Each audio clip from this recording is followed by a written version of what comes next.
आता? श्रीमद् भागवत में नहीं आता। नहीं आता, बिल्कुल नहीं आता। क्योंकि सुखदेव जी राधा रानी को परम गुरु मानते थे। जब राधा रानी का नाम ही श्रीमद् भागवत जी में नहीं दिया तो विवाह का उल्लेख कैसे हो सकता है? लेकिन श्रीमद् भागवत जी को छोड़ के 12 ग्रंथ ऐसे हैं जो हमारी लाडली जी के विवाह का उल्लेख करते हैं। लेकिन जिस भांडीर वट के नीचे आप खड़े हो, इसका श्रीमद् भागवत जी के 10वें स्कंद के 18वें अध्याय में 22वां श्लोक कि बृहंतो बाहि मानस्य 4 यंत्रस्य गोदनम भांडीरकम नाम बटम जम्बू कृष्णम प्रोग्राम, यानी वृक्ष द्वापर युग में बहुत विशाल था, 4 योजनों में फैला हुआ था। इसकी जो सीमा थी वो 15 किलोमीटर में थी, तो इसको पंचकोशीय वृक्ष के नाम से भी जानते थे। कान्हा जी इन्हीं की शाखाओं पर चढ़ के यमुना मैया को आर पार किया करते थे।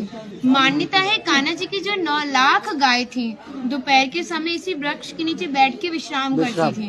तो माताएं जो भी माखन, मिर्ची, रोटी इत्यादि प्रसादम में रख देती थी, सभी ग्वाल वाल एकत्रित होकर दोपहर का भोजन करते थे। और भांडीर वन में सबसे बड़ा विशेष पर इसी प्रसादी का बताया गया है, क्योंकि आप कभी किसी विवाह में जाते हैं तो बिना अन्न प्रसादी के नहीं आते। आप तो लाडली जी के विवाह स्थली आए हो। यहाँ पर जो दुर्वासा मुनि थे, जो दूब घास होती है उसी का रसपान करते थे।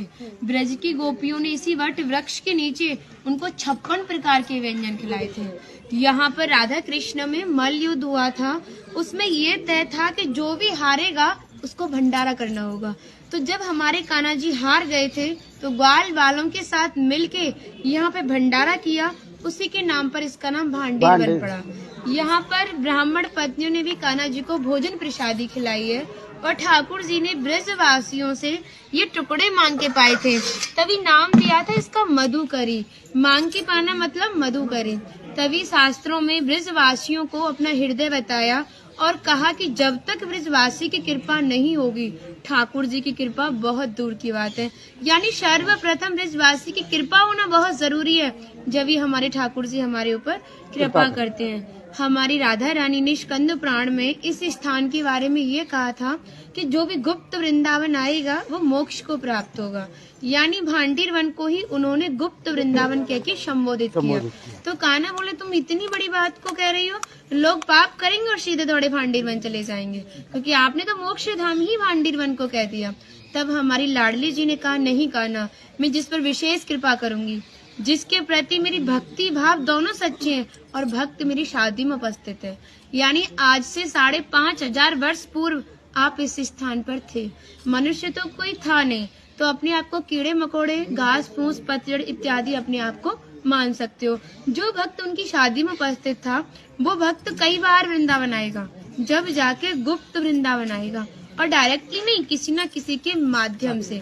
इस स्थान तक पहुंचने के लिए माध्यम का होना बहुत जरूरी है और सारा श्रेय भी माध्यम को जाता है, क्योंकि माध्यम ही हमें ऐसे दिव्य स्थान पर पहुंचाता है। और जो भी भक्त भांडीर वन में प्रवेश करेगा, प्रवेश करने से जो कान्हा ने 14 लीला भांडीर वन के अंदर की हैं, उनके दर्शन मात्र का फल प्राप्त होगा। और जो भी यहाँ की एक किनका प्रसादी पाएगा और एक रात्रि निवास करेगा, वो इस ब्रज गौलोक धाम से वैकुंठ गौलोक धाम को जाएगा, क्योंकि जो हमारे ठाकुर जी ने गौलोक धाम को इस 84 कोस में ही बांटा है। आप यहाँ पे जो भी दर्शन करोगे वो प्रकृति की देन के हिसाब से और मानव निर्मित दर्शन है, लेकिन आप गौलोक धाम में जो भी दर्शन करोगे वो ठाकुर जी के हिसाब से है। जैसे गर्ग संहिता के 6वें अध्याय का नाम है गौलोक खंड, आप उसका अध्ययन करोगे तो भांडीर वट का एक दिव्य वर्णन का अध्ययन करोगे। कहते हैं गौलोक धाम में ब्रिजा नदी के किनारे भांडीर वट है, यानी यमुना मैया का नाम ही गौलोक धाम में ब्रिजा है। तो यहाँ पर भी आप एक भांडीर वट के दर्शन कर रहे हो। कहते हैं लोकनाथ प्रभु जी ने कहा है कि अगर भक्त इस भांडीर वट का दर्शन कर ले, दर्शन मात्र से, स्पर्श की तो बात बहुत दूर की बात है, दर्शन मात्र से ही उसे दोबारा गर्भ में जाना नहीं पड़ता। यानी भक्त 84 लाख योनियों से मुक्त होके मोक्ष को प्राप्त करता है।